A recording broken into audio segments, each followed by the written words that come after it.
Vérissure, le numéro 1 des alarmes en France. Rendez-vous sur vérissure.fr pour votre demande de devis gratuit. Vérissure présente.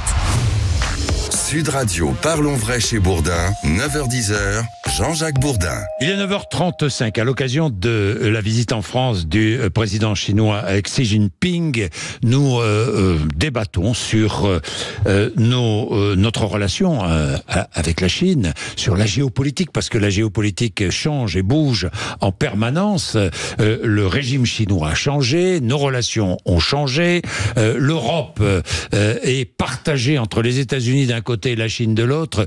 Quelle Europe, quelle indépendance européenne doit-elle être construite? Alors, pour débattre de tout cela, de ces relations avec la Chine, nous avons deux invités. Je suis heureux de les recevoir. Jean-Baptiste Noé, par ordre alphabétique, qui est rédacteur en chef de la revue Conflit, éditorialiste sur Sud Radio. Bonjour. Bonjour, merci d'être avec nous. Et le sinologue Alain Wang, bonjour. Bonjour. Merci d'être avec nous tous les deux. Alors, Xi Jinping, regardons les choses clairement. La Chine a changé, parce que on a depuis longtemps, la Chine à la fois fascine, c'est un peu comme la Russie, à la fois fascine et en même temps effraie. Ça a toujours été un peu comme ça. Mais la Chine aujourd'hui, le pouvoir chinois n'est plus le même que celui qu'il était il y a encore 15 ans ou 20 ans. Ça a beaucoup changé. Qui veut commencer? Oui, si on revient en arrière, on avait quitté dans les années 80 véritablement la Chine maoïste avec l'arrivée de Deng Xiaoping, c'était 4 modernisations qui avait ouvert la Chine, une grande réussite économique, on peut dire, il faut toujours le reconnaître quand même. Mais de l'autre côté, depuis 2012, l'arrivée du président Xi Jinping, celui dont on parle, évidemment, président à vie, président à vie maintenant, donc il a changé la constitution, il a mis sa pensée au sein du Parti communiste chinois, mais aussi au sein de la constitution. Les enfants apprennent sa pensée dès l'école primaire, donc on est véritablement face à quelqu'un qui est en train de façonner une nouvelle Chine à sa façon, et on va dire d'une manière assez dictatoriale. Oui, on est presque en dictature, c'est une autocratie dans tous les cas. Qu'en pensez-vous, Jean-Baptiste? Cette évolution de la Chine, est-ce que d'abord nous l'avons prise en compte, et est-ce que nous l'avons vue vraiment? Je pense ni l'un ni l'autre, mais c'est vrai que Xi Jinping a dit, par exemple, que ces deux références étaient Mao et Joseph Staline, donc ça pose un peu le débat. Mais il faut aussi noter l'extraordinaire progrès de la Chine. Je pense pas qu'on ne pouvait pas imaginer, il y a encore 40 ans, où serait la Chine aujourd'hui. C'est quand même la deuxième puissance économique mondiale. Elle pèse sur de nombreux points, dans l'automobile, dans la monnaie. Sa monnaie, aujourd'hui, est en mesure de concurrencer le dollar.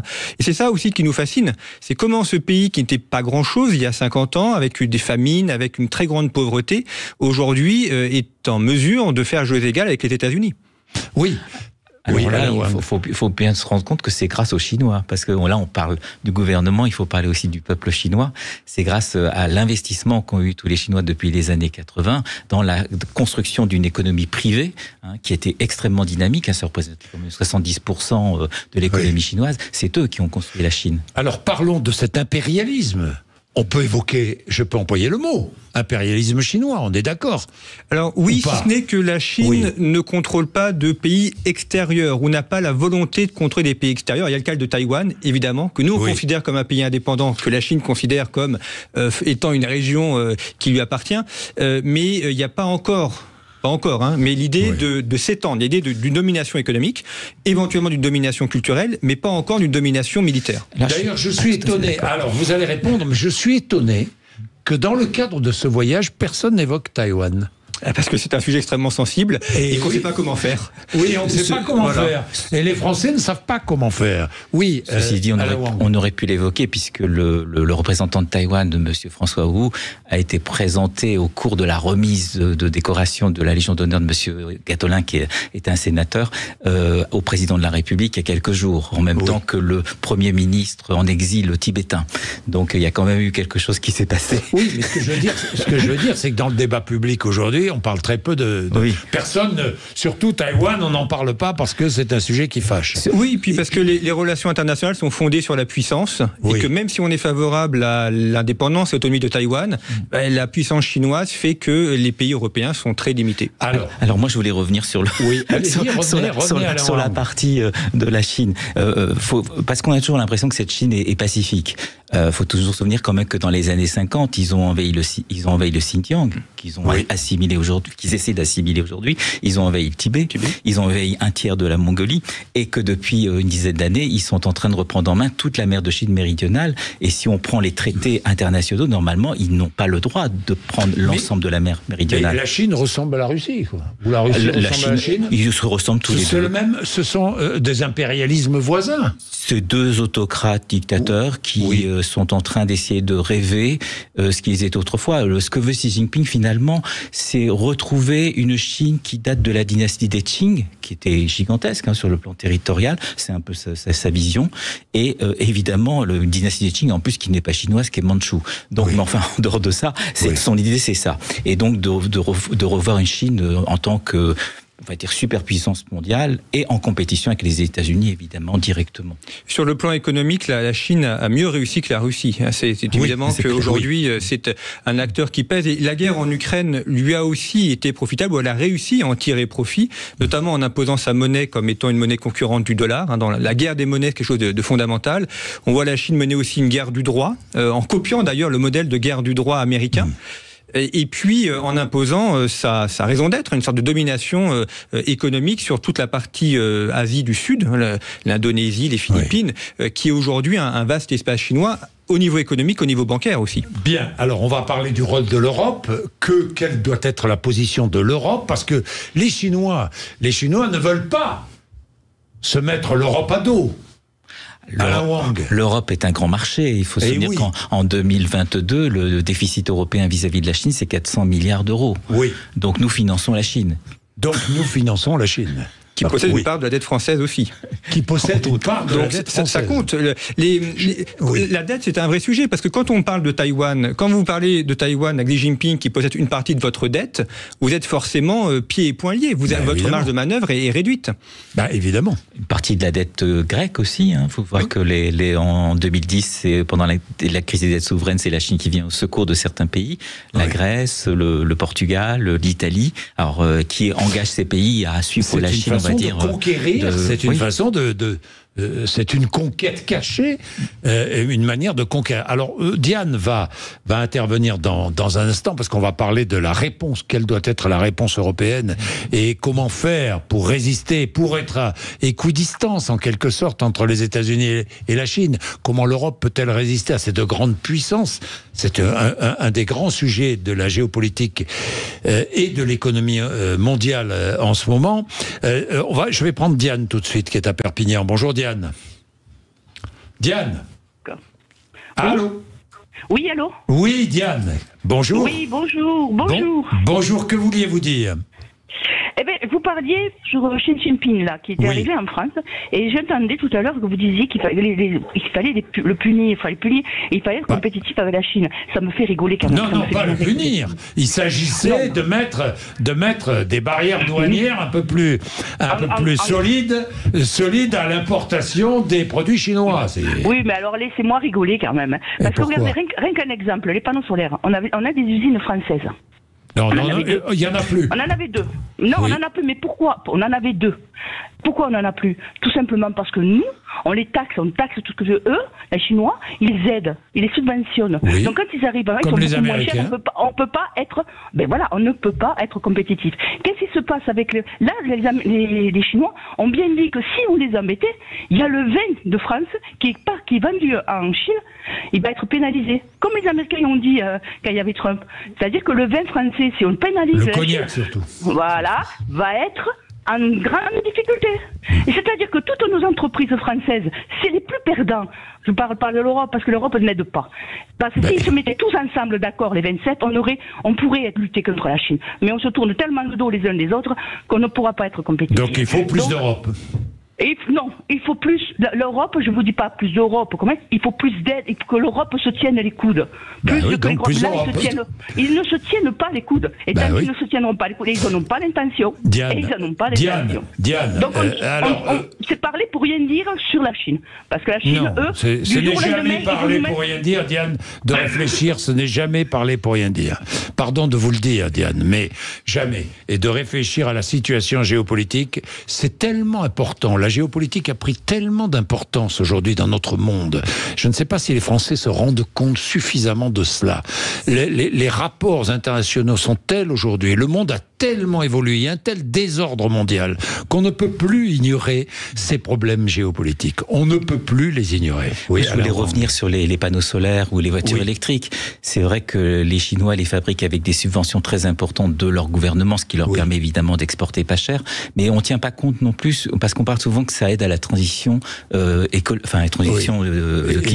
énergétique, etc. Maintenant, il faut se rendre compte que les Chinois, pour fabriquer ce qu'ils font, sont en train de détruire des zones entières en Mongolie, en Chine, en Afrique, et qu'ils ouvrent 2 centrales thermiques au charbon par mois. Mais oui, c'est un argument, mais sous l'argument écologique, parce que les Chinois avancent cet argument écologique, mais derrière, détruisent la planète. Oui. Et c'est vrai.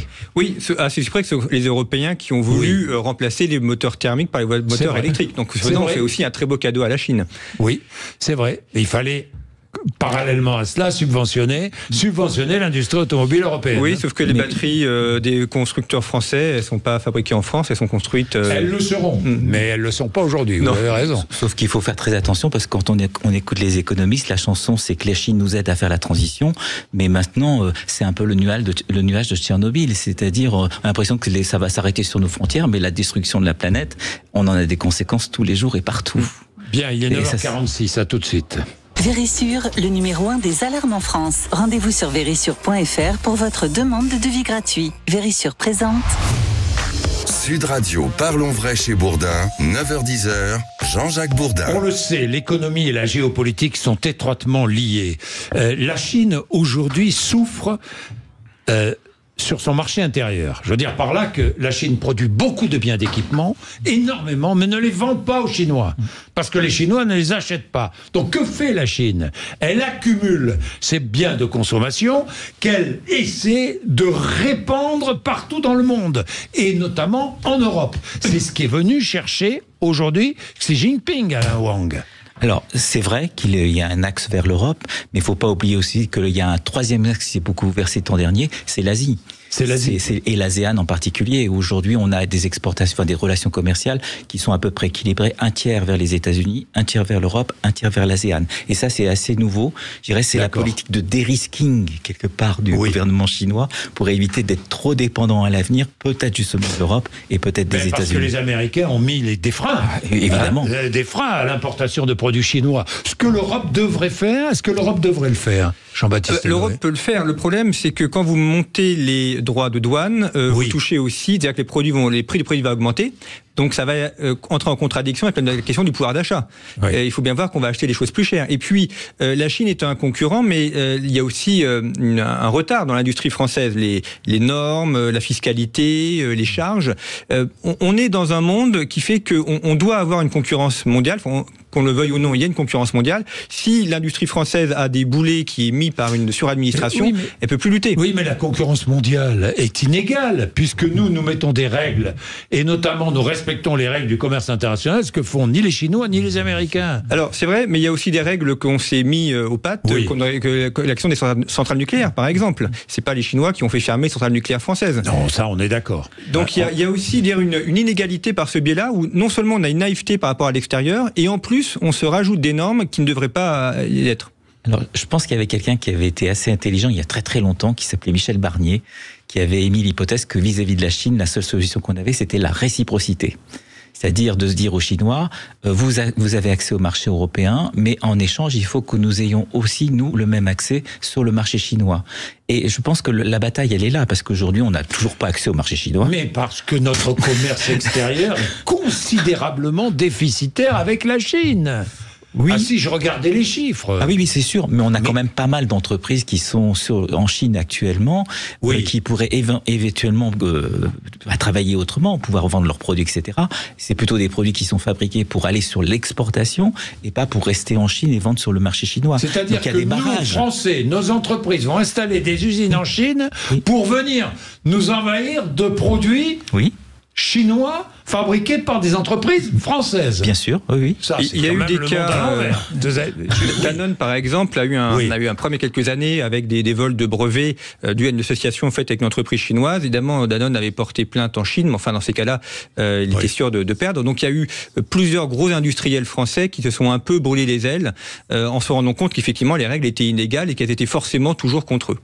Oui. Et elles sont d'autant plus inégales que depuis l'arrivée de M. Xi Jinping, il y a une reprise en main quand même qui est assez dure. La dernière loi, c'est la loi sur l'espionnage qui a été mise en place, renforcée depuis le 1er juillet dernier, qui aujourd'hui met en péril pratiquement tout le monde. C'est-à-dire que vous êtes en Chine, vous êtes homme d'affaires, vous discutez de quelque chose, vous essayez de savoir quelque chose sur votre concurrent qui est un concurrent d'État, vous pouvez être taxé immédiatement d'espionnage et être arrêté. Ça pose quand même de sérieux problèmes. Oui, le régime s'est durci. Il ne s'est peut-être pas refermé, mais il s'est durci dans tous les cas.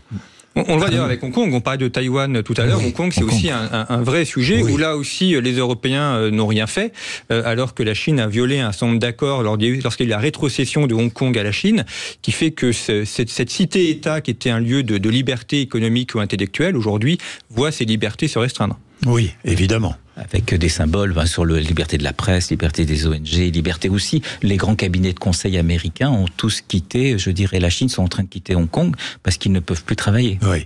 Alors, il y a les problèmes économiques et puis les problèmes des droits humains. Évidemment. La Chine ne respecte absolument rien en matière de droits humains dans le monde et finalement personne ne le lui dit. On parle beaucoup de génocide à Gaza ou de possibilité de génocide à Gaza. On parle beaucoup de la guerre en Ukraine, mais vraiment on ignore totalement, on se moque totalement de ce qui se passe avec les Tibétains, avec les Ouïghours. Alors simplement, c'est qu'aujourd'hui, on dira au niveau des Nations Unies, je dirais la grande structure est un peu brinque-ballante dans le sens où souvent la Chine a grosso modo, on va dire entre 120 et 133 pays qui lui sont acquis. Et à chaque fois que la Chine est mise en cause sur le plan, on va dire, des droits de l'homme, évidemment, elle actionne le levier de la majorité et on arrête toutes les procédures contre la Chine.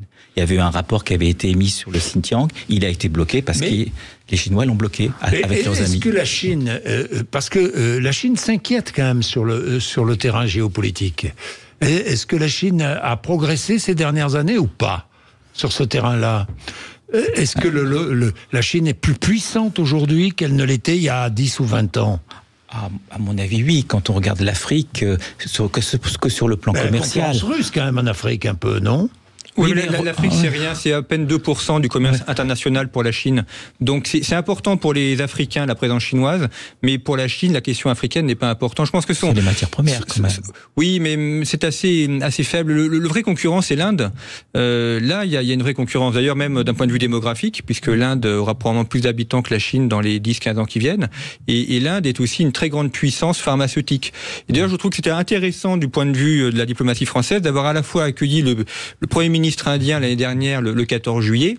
Grande fête, grande réception. Et aujourd'hui, Xi Jinping. On voit bien que la France, dans sa diplomatie, essaye de jouer un peu sur les deux tableaux. Oui. On est dans le même temps. Oui, on est dans le même temps. Justement, à propos de l'Inde, est-ce qu'aujourd'hui, l'Inde est en train de rattraper la Chine ? Oh, ça mettra du temps. Ça mettra du temps. Oui, beaucoup de temps, parce que je dirais l'Inde est en train de commencer véritablement son décollage industriel. Et puis sur le plan technologique, la Chine est largement en avance sur l'Inde. Je pense qu'il faudra attendre quand même 15-20 ans avant. Pas un rival de la Chine. Alors, non, elle espère l'être. Elle est sur les sujets pharmaceutiques et agricoles. Mais effectivement, pour tout ce qui est industrie fine ou lourde, là, non. Et le gros avantage de la Chine aujourd'hui, c'est la robotisation. Enfin, en termes d'avantage économique. La Chine a robotisé ses ports de manière très importante. Les ports chinois sont parmi les premiers ports au monde. Et là, sur la robotisation, elle a un avantage qui pourra peut-être lui permettre aussi d'affronter la question du vieillissement de la population, parce que la démographie, c'est un vrai sujet. La pyramide chinoise connaît une explosion de population âgée, une réduction de la population jeune, et donc la robotisation peut être une solution à cette contrebalancement démographique. Mais est-ce qu'on voit déjà la rivalité entre la Chine et l'Inde émerger en Asie ? Ah oui, puisqu'il y a des confrontations sur les frontières sino-indiennes, qui sont contestées de chaque côté, avec des heurts qui sont très violents. Alors pour l'instant, ils ont passé un accord accord comme quoi ils n'utilisaient pas les armes létales, mais ils se tapent à coups de bâton, etc. Et ça fait quelques morts quand même. Donc il y a des jeux quand même sur cette frontière himalayenne qui sont très très importants. Oui, et il y a l'océan Indien aussi, que l'Inde considère évidemment comme son océan, mais où la marine chinoise est en train de s'installer. La Chine a énormément investi dans la marine, elle veut dépasser la marine américaine, et la Chine est de plus en plus présente dans l'océan Indien, également d'ailleurs à La Réunion, au Kenya, en Tanzanie. Et là aussi, il y a concurrence chinoise contre la présence française. Merci à tous les deux d'être venus nous voir pour parler de la Chine.